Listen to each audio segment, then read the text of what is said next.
क्या आपने कभी सोचा है कि आपका video, audio, image, PDF etcetera जो भी आपकी फाइल्स हैं, वो इस दुनिया में इतनी तेजी से कैसे घूम रही हैं?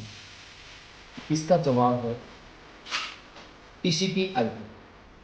अब टीसीपी आईपी क्या है? टीसीपी को हम ये कह सकते हैं कि एक प्रोटोकॉल है जो कंट्रोल करता है डेटा के ट्रांसमिशन को। किस तरह से डेटा एक नेटवर्क में फ्लो होगा, राइट? उसी तरह से आईपी एड्रेस, जिसको हम इंटरनेट प्रोटोकॉल बोलते हैं। तो इन्हीं के ऊपर हमारा जो पूरा का पूरा इंटरनेट है, वो उसकी जो नींव है, हम ये कह सकते हैं कि उसकी पूरी की पूरी जो नींव है वो इसी मॉडल के ऊपर टिकी हुई है। ठीक है। आज हम बात करेंगे इस मॉडल की, टीसीपी आईपी मॉडल की, कि किस तरह से टीसीपी आईपी मॉडल के आने के बाद इसने एक नज़रिया बदल दिया है इंटरनेट में। ठीक है। तो बात करेंगे आज हम टीसीपी आईपी मॉडल की, बिल्कुल स्टार्टिंग से, कहाँ से ये आया, क्यों इसको इम्प्लीमेंट करना पड़ा, क्यों ये एक प्रैक्टिकल मॉडल बना, या और कौन कौन सी खासियत है इसके अंदर, राइट? तो एंड तक मेरे साथ आप बने रहिए, और इसमें हम ये समझेंगे कि टीसीपी आईपी मॉडल की वर्किंग प्रोसेस क्या है, बिहाइंड द सीन क्या है, और किस तरह की ओएसआई मॉडल से अलग है, राइट? तो ज़्यादा टाइम वेस्ट नहीं करते हैं और चलते हैं सीधे अपने कंप्यूटर स्क्रीन की तरफ। तो चलिए पढ़ते हैं फिर टीसीपी आईपी मॉडल क्या होता है। तो जैसा मैंने आपको बताया, TCP IP, right? TCP IP model. तो टीसीपी की फुल फॉर्म हम कह सकते हैं ट्रांसमिशन कंट्रोल प्रोटोकॉल। अब यहाँ पे तीन नाम है टीसीपी के अंदर। सबसे पहले प्रोटोकॉल। प्रोटोकॉल क्या है? एक सेट ऑफ रूल्स है। अब सेट ऑफ रूल्स किसका? किसी भी इंस्ट्रक्शन का हो सकता है जो भी हम कंप्यूटर को देना चाहें।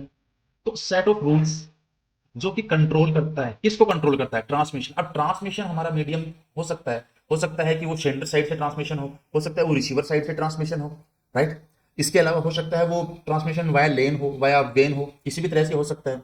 तो ट्रांसमिशन डेटा का, किसका ट्रांसमिशन? डेटा के ट्रांसमिशन को कौन कंट्रोल करेगा?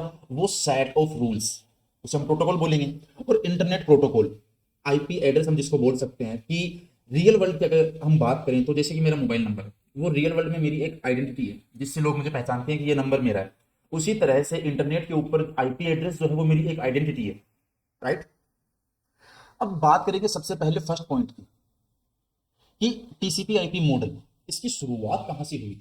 हम बिल्कुल बिगिनर लेवल से चलेंगे, बिल्कुल बेसिक से जहां से ये स्टार्ट हुआ था, और फिर हम इसको एडवांस लेवल तक लेके जाएंगे। तो अर्पानेट एक ऑर्गेनाइजेशन, एक एजेंसी डेवलप की थी। किसने? यूएस, यूएसए ने। जब कोल्ड वॉर चल रहा था, राइट, सोवियत संघ और मित्र देशों के बीच में, जो भी था मुझे उसका ज्यादा पता नहीं। तो यूएसए ने सोचा कि रसिया से हम पीछे न रह जाएं, इसलिए उन्होंने इंटरनेट नेटवर्क की तरफ अपनी फर्स्ट स्टेप बढ़ाई थी उन्होंने। तो उन्होंने डेवलप किया था अर्पा। अर्पा किसने किया था? US defence army. इनके अंदर एक एजेंसी बनाई गई, Arpa. Arpa advance research project agency, advance research project agency, जो कि अर्पा के नाम से जानी गई, राइट? मैं माइक को थोड़ा सा साइड कर दूं। अर्पा। अब बात करें इसके आगे चलते हैं थोड़ा सा, कि अर्पा क्या है। तो advanced research projects agency, net का नेटवर्क हो गया। अब ये स्टार्ट कहां से हुई थी? स्टार्ट हुई थी 1969। अधिकतर जगह आपको ये 1970 भी मिलेगा, राइट? बट अगर बात करें विकिपीडिया जैसे ट्रस्टेड सोर्स की, तो वहां पर ये 1969 है। तो 1969 या फिर 1970s के अराउंड ये स्टार्ट हुआ था, और इसने सबसे पहले एक नेटवर्क को इस्टेब्लिश किया था। एक नेटवर्क को इन्होंने बिल्ड किया था, और वो नेटवर्क जो था वो पैकेट स्विचिंग के थ्रू डेटा को ट्रांसमिट करता था। डेटा को सेंड या रिसीव करने का काम किसके थ्रू करता था? पैकेट स्विचिंग के थ्रू। पैकेट स्विचिंग करता था वो, ठीक है। तो इसके अंदर हम टीसीपी आईपी पढ़ रहे हैं, तो पैकेट स्विचिंग का जो पूरा बिगिनर लेवल से लेके एडवांस लेवल तक जो पूरी प्रोसेस है इसकी, वो हम नेक्स्ट वीडियो में कवर करेंगे, पैकेट स्विचिंग का। तो अभी आप सिर्फ इतना समझो कि अर्पा नेट जो था वो स्टार्ट हुआ था 1969 के अंडर में, और उन्होंने एक नेटवर्क बनाया था जो डेटा को ट्रांसमिट करता था पैकेट स्विचिंग की फॉर्म में, ठीक है। पैकेट स्विचिंग की फॉर्म में वो डेटा को ट्रांसमिट करता था। सेकंड हम बात करें टीसीपी, सबसे इंपॉर्टेंट, कि टीसीपी कब आया और क्या होता है एक्चुअली। तो ये एक सेट ऑफ रूल्स है जिसको हम प्रोटोकॉल बोलते हैं, जो कि कंट्रोल करता है डेटा के ट्रांसमिशन को। ये आया कब या फिर स्टार्ट कब हुआ, ये इन्वेंट कब हुआ? ये इन्वेंट हुआ था 1974 में, क्योंकि 1969 टू 1970 के around Arpa advance research project agency जो थी वो इन्वेंट हुई थी। और इसके ठीक 4 या 5 साल बाद 1974 के अंदर इन्वेंट हुआ था कौन, हमारा टीसीपी। लेकिन ये इन्वेंट हुआ कहाँ था? ये हुआ था ड्रप्पा के अंदर, defence advance research project agency network. ठीक है। और इसको जो इसके इन्वेंटर थे वो कौन थे? विंडसर्फ एंड बॉब कान। ये दो यूएस आर्मी के साइंटिस्ट थे जिन्होंने इसको डेवलप किया था। थोड़ा और आगे चलते हैं। अब टीसीपी के साथ साथ उन्होंने आईपी एड्रेस को भी इंप्लीमेंट किया था, राइट। तो टीसीपी के साथ आईपी एड्रेस को भी उन्होंने ऐड किया था। तो ये जो स्टेप थी इनकी, ये स्टार्ट हुई थी 1978, राइट।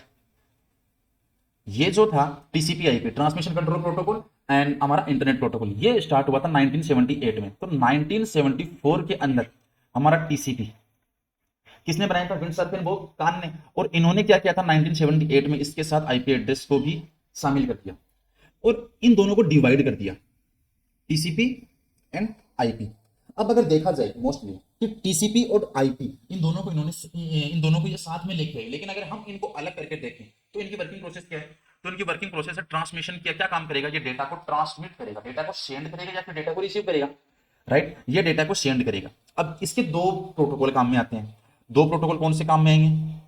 फर्स्ट जो होगा इसका वो होगा टीसीपी, ट्रांसपोर्ट लेयर के लिए काम करेगा, राइट। तो एक तो इसमें हो जाएगा टीसीपी, दूसरा इसमें हो जाएगा यूटीपी। ये दोनों जो प्रोटोकॉल है ये डेटा को ट्रांसमिट करने के यूज में आते हैं, TCP and UTP, user datagram protocol और ट्रांसमिशन कंट्रोल प्रोटोकॉल। इसके अंदर डेटा की गारंटी होती है कि डेटा सही तरीके से रिसीवर के पास पहुंच जाएगा, और इसके अंदर डेटा की कोई गारंटी नहीं होती है। डेटा अगर बीच में कहीं कोई पैकेट ड्रॉप हो गया तो इसकी कोई गारंटी नहीं है, कोई इसकी जिम्मेदारी नहीं है। और आईपी एड्रेस का मोस्टली काम यही होता है कि डेटा को एक जगह से दूसरी जगह, ये बिल्कुल उसी तरह से काम करता है जैसा कि हमारे रियल वर्ल्ड में हमारा घर का एड्रेस, राइट। हमारी स्थिति का पिन कोड हो गया, हमारा घर का जो भी नंबर होता है, एड्रेस होता है, वो उसके ऊपर वाया पोस्ट, ईमेल या किसी भी तरीके से वो डेटा हमारे पास आ गया। तो आईपी एड्रेस क्या है, ये इसका डिटेल वीडियो मैंने अपने लास्ट सेशन में बना चुका हूं, तो आप उसको वहां से देख लीजिए मेरी प्लेलिस्ट में जाके, ठीक है। इन्होंने इसको डिवाइड किया था टीसीपी और आईपी के अंदर, और 1983 के अंदर इसको अडॉप्ट किया था किसने? अर्पानेट ने। अब शुरुआत आपको पता चली 1969 से 1970 में क्या हुआ था? अर्पानेट इंट्रोड्यूस हुआ था इस दुनिया के अंदर। 1974 में क्या किया था अर्पानेट ने? टीसीपी को बनाया। 1978 में उन्होंने टीसीपी के साथ क्या किया? आईपी एड्रेस को शामिल किया। और 1983 के अंदर क्या किया? इन्होंने इसको अडॉप्ट किया, राइट। और 1984 में ओएसआई मॉडल भी आ गया था। मैं आपको बता दूं थोड़ा सा यहाँ पे। तो ये थी इसकी पूरी की पूरी एक जर्नी टीसीपी आईपी मॉडल की। हम थोड़ा और आगे चलते हैं और देखते हैं इसमें कि इंटरनेट जो था वो इंडिया में कैसे आया और कैसे इंडिया में उसकी वर्किंग प्रोसेस थी। तो इंडिया में जो इंटरनेट था वो फर्स्ट टाइम जो स्टार्ट हुआ था वो स्टार्ट हुआ था 1995, 15 अगस्त 1995, 1995 में फर्स्ट टाइम इंडिया में इंटरनेट आया था। जिस और लेके कौन आया था? बीएसएनएल। जैसा आज बीएसएनएल है उसी तरह से बीएसएनएल था। अब बीएसएनएल की फुल फॉर्म आपको पता है, भारत संचार निगम लिमिटेड है, और उसी तरह से बीएसएनएल है, विदेश संचार निगम लिमिटेड। तो ये लेकर आया था इंडिया में फर्स्ट टाइम इंटरनेट को, विदेश संचार निगम लिमिटेड। और इसका जो मेन फोकस था उस टाइम वो किस पर था? एजुकेशन पे और रिसर्च कम्युनिटी के। रिसर्च कम्युनिटी के अंदर हमारे साइंटिफिक के जो हमारे साइंटिस्ट जो रिसर्च होती है वो आ गई, जिसमें हमारे डीआरडीओ वगैरह ये आ गए थे। और एजुकेशन के फील्ड में आप सबको पता है, एजुकेशन में आपको बताने की जरूरत नहीं है। तो एजुकेशन और रिसर्च के अंदर इसका जो मेन फोकस था वो था, और लेके कौन आया था? बीएसएनएल, विदेश संचार निगम लिमिटेड, ठीक है। अब बात करते हैं कि एंड ऑफ अर्पानेट। अर्पानेट का एंड कैसे हुआ था? कि एंड ऑफ अर्पानेट इन 1990, 1990 के दशक में एक रीजन था इसका कि टीसीपी आईपी जो था वो खुद में इतना पॉपुलर हो गया था, खुद में इतना ज्यादा और इतना बड़ा, कह सकते हैं कि एक तरह का पूरा एक ब्रांड, एक पूरा इंटरनेट जो था उसकी एक नींव पूरा बन चुका था। तो अर्पानेट की कोई जरूरत नहीं थी उस टाइम, क्योंकि ये कंप्लीट हो चुका था, राइट। तो इसलिए अर्पानेट को 1990 के अंदर इसको बंद कर दिया गया था। फिर बात करते हैं कि टीसीपी आईपी जो है वो बैकबोन ऑफ इंटरनेट है, वाकई में बैकबोन ऑफ इंटरनेट है। इसी के ऊपर आज हम पूरा इंटरनेट काम कर रहे हैं, काम में ले रहे हैं, और इसी के ऊपर पूरा का पूरा इंटरनेट जो है वो रखा हुआ है। ओएसआई मॉडल कब आया था? ओएसआई मॉडल आया था इन 1984 के अंदर। जैसे मैंने आपको बताया था, कौन लेके आया था? ISO, international standardization of organization. जिन्होंने क्या डेवलप किया था? OSI model, open system interconnection. इसका मैंने पूरा डिटेल वीडियो बना रखा है, आप वहां से देख सकते हैं। फिर हम बात करते हैं, छोटा सा एक लास्ट टॉपिक हमारा, OSI model versus TCP IP model. तो ओएसआई मॉडल के बारे में मैंने अपने लास्ट वीडियो में पूरा डिटेल में सब कुछ बता रखा है। इसकी 7 स्टेप्स हैं।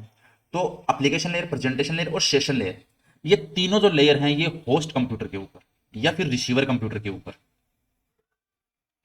ठीक है, ये होस्ट होती हैं। तो इन तीनों को मिलाकर टीसीपी मॉडल के अंदर सिर्फ एक एक लेयर बना दी गई, एप्लीकेशन लेयर, राइट। अब एप्लीकेशन लेयर इस ओएसआई मॉडल के अंदर भी है, प्रेजेंटेशन लेयर और सेशन लेयर। सेशन लेयर के अंदर हमारे सेशन क्रिएट होते हैं। जैसे कि आपकी बैंकिंग वेबसाइट के ऊपर लॉगिन करते हैं, तो वहां पर कुछ देर के लिए आपकी सेशन क्रिएट होता है। वो 5 मिनट के लिए, 10 मिनट के लिए, 15 सेकंड के लिए, 15 मिनट के लिए आपका एक सेशन क्रिएट होता है। उसके बाद अगर आप वहां पर कोई एक्टिविटी परफॉर्म नहीं करते हैं, तो वो सेशन एंड हो जाता है। और उसके बाद क्या होता है, आपको दोबारा से उस पर लॉगिन करना पड़ता है, एक नया सेशन क्रिएट करना पड़ता है।